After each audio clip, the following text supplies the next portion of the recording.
Hello friends, welcome to लक्ष्य IT solutions. Last session में हमने सोर्स कोड और ऑब्जेक्ट कोड के बारे में जाना था। लास्ट सेशन के वीडियो का लिंक आपको डिस्क्रिप्शन में मिल जाएगा, जिसे फॉलो करके आप लास्ट सेशन में ख़त्म हुए टॉपिक्स को पढ़ सकते हो। अपने आज के इस सेशन में हम प्रॉब्लम सॉल्विंग टेक्निक के बारे में बात करेंगे और ये जानेंगे कि प्रॉब्लम को कैसे सॉल्व करा जाता है with the help of algorithms and flow chart. तो आइए शुरू करते हैं। सबसे पहले हम ये देखेंगे कि एल्गोरिदम्स की मदद से किस तरह से प्रॉब्लम्स को सॉल्व करा जाता है।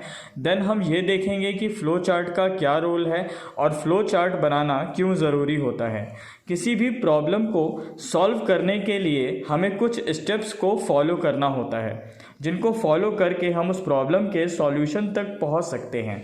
एल्गोरिदम का मतलब होता है किसी भी प्रॉब्लम को सॉल्व करने का स्टेप बाय स्टेप तरीका, जिसके थ्रू हम उस प्रॉब्लम के सॉल्यूशन को डिफ़ाइन कर सकें। फिर चाहे वो कोई मैथमेटिकल प्रॉब्लम हो या किसी तरह की कोई कंप्यूटर प्रॉब्लम हो, एज अ प्रोग्रामर हमें उस प्रॉब्लम को सॉल्व करना ही चाहिए। प्रोग्रामर होने के नाते हमें किसी भी प्रॉब्लम का कम से कम एक सॉल्यूशन तो प्रोवाइड करना ही चाहिए।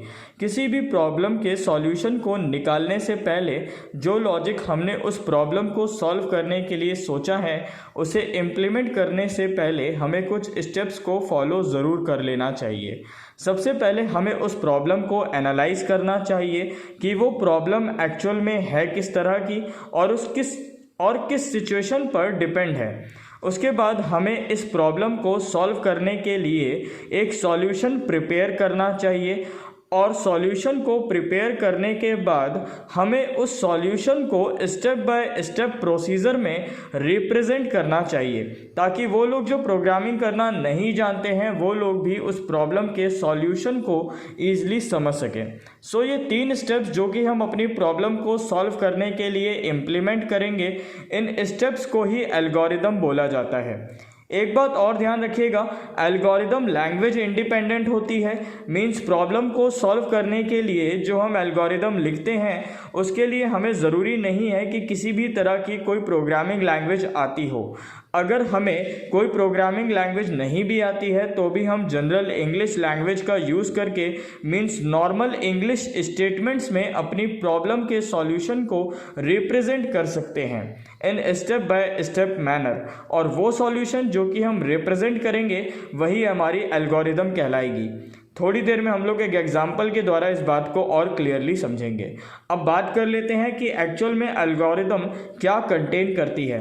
सो algorithm contains some general statements like some English statements, data processing means which type of data you want to process, reasons and calculations कि आप ये स्टेप क्यों कर रहे हो और आपके करने का रीज़न क्या है, और किस तरह की कैलकुलेशंस, किस तरह के मैथमेटिकल ऑपरेशन इस प्रॉब्लम को सॉल्व करने के लिए आप फॉलो कर रहे हो। सो ओवरऑल ये कह सकते हैं कि किसी भी प्रॉब्लम को सॉल्व करने के लिए जो भी लॉजिक हम इम्प्लीमेंट करते हैं, वो लॉजिक हमें अपनी एल्गोरिदम में स्टेप्स के फॉर्मेट में मेंशन करना ही होगा। अभी थोड़ी देर पहले ही जैसा कि मैंने बताया था, एल्गोरिदम नेचुरल लैंग्वेज में भी लिखी जा सकती है। बस ज़रूरी है कि आप स्टेप बाय स्टेप तरीके से थ्योरेटिकल स्टेटमेंट्स प्रॉपर मेंशन करो। कई बार हमें एल्गोरिदम्स के साथ साथ फ़्लो चार्ट के टर्म्स में भी रिप्रेजेंट करना पड़ता है, जो कि हमारे एल्गोरिदम का फ़्लो बताती है कि ये एल्गोरिदम किस तरह से काम करेगा सॉल्यूशन निकालने में। इसलिए हम ये भी कह सकते हैं कि एल्गोरिदम को फ़्लो चार्ट के फॉर्मेट में भी रिप्रेजेंट करा जा सकता है, जो कि हमें सॉल्यूशन का फ़्लो बताएगा। फ़्लो चार्ट में कंडीशंस भी होती हैं, साथ ही साथ फ़्लो चार्ट में कई बार कोडिंग पार्ट भी हमें देना पड़ता है, जो कि सिचुएशन के हिसाब से पता चलता है। कई बार हम लोग एल्गोरिदम और फ़्लो चार्ट की जगह पर सूडो कोड का भी यूज़ करते हैं प्रॉब्लम्स को सॉल्व करने के लिए। ओवरऑल अगर बात करी जाए प्रोग्रामिंग लैंग्वेजेस के टर्म्स में, किसी भी प्रॉब्लम को अगर हमें सॉल्व करना है तो प्रॉब्लम को सॉल्व करने के लिए हमारे पास टोटल 3 रास्ते हैं, एल्गोरिदम, फ़्लो चार्ट या फिर pseudo codes. But company level या प्रोजेक्ट लेवल पर एल्गोरिदम बहुत ज़्यादा पूछा जाता है। हर एक प्रॉब्लम के लिए एल्गोरिदम ज़रूर बनाना सीख लीजिएगा। किसी भी प्रॉब्लम के सॉल्यूशन के लिए जब हम फ्लो चार्ट का यूज़ करते हैं तो हमें वहाँ पर कुछ सिंबल्स की भी ज़रूरत पड़ती है। वो सिंबल्स आपकी स्क्रीन पर मेंशन है, आप इन्हें अच्छे से याद कर लीजिएगा।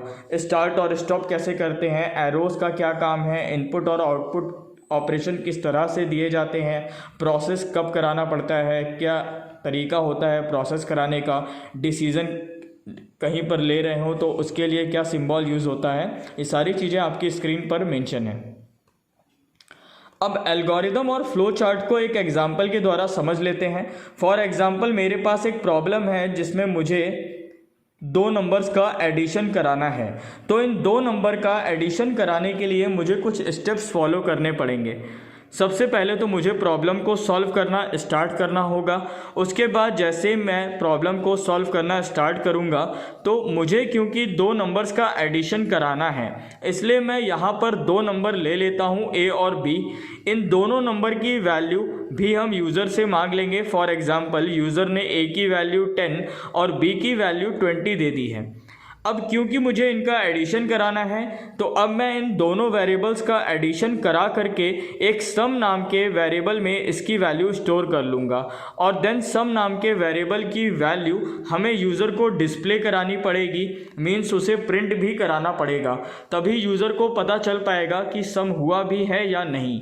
और सम की वैल्यू प्रिंट हो जाने के बाद हमें स्टॉप कर देना होगा, मीन्स अब हमारा काम कंप्लीट हो चुका है दो नंबर्स को ऐड करने का। तो ये एक छोटा सा एग्जाम्पल है जिसके द्वारा मैंने आपको समझाया है कि आप किसी भी प्रॉब्लम को सॉल्व करने के लिए एल्गोरिदम किस तरह से लिखोगे।